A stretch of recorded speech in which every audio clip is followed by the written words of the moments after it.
Busy week here in the Dinwiddie house, getting ready to move it from Virginia to Spain.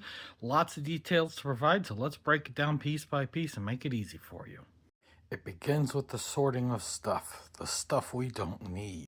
So we're having a neighborhood wide yard sale, and it's a little early for us to get rid of everything, but we got stuff. And we don't need stock pots and servingware and stand mixers and stuff. We could go ahead and get rid of that early. So let's get it all prepared and get at least something cleared out of our house while we have the chance. Exciting news also today that we have officially signed with a realtor to try and help sell our house. Found her a recommendation of a coworker of Jessica's. This is awesome. And also, kind of an odd little quirk, we figured out that today is 10 years to the day our offer was accepted on this house. So we bought the house 10 years ago and we start the process of selling it today. Pretty cool.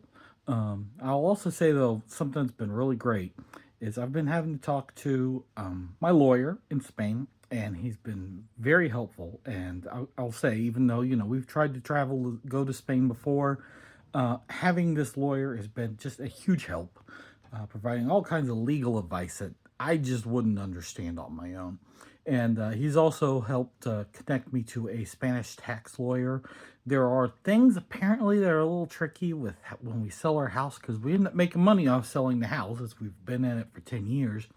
But then we don't want to make sure, Spain sees it as it's our international property and we're making profit off of it, but it's our real home. So I don't even know all the full details, but if you are in the process of moving overseas, I definitely recommend talking to someone in the country you are moving to, because it just, everything doesn't work the same in each country you live in.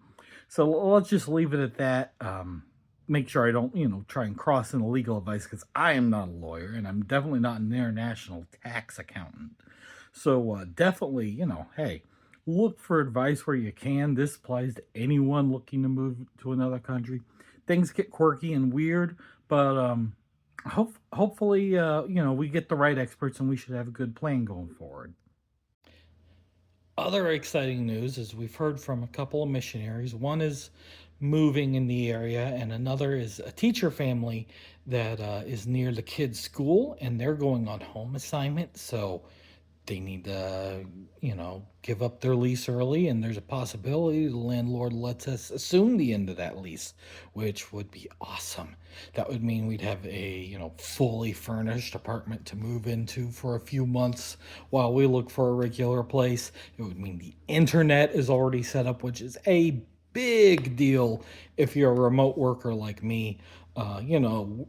Our hope is to be there a couple weeks early so that Jessica can get settled in her university and the kids can get settled in their school and, recover the jet lag. So we're going to have a few days, but having a couple months to just be settled in and have a place, a good base to start, and then we could start looking for our own apartment, that would be wonderful.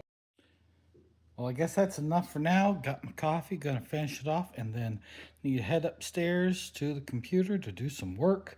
We got proposals to submit, we got AI to train, we got all kinds of things going on for me today in my business.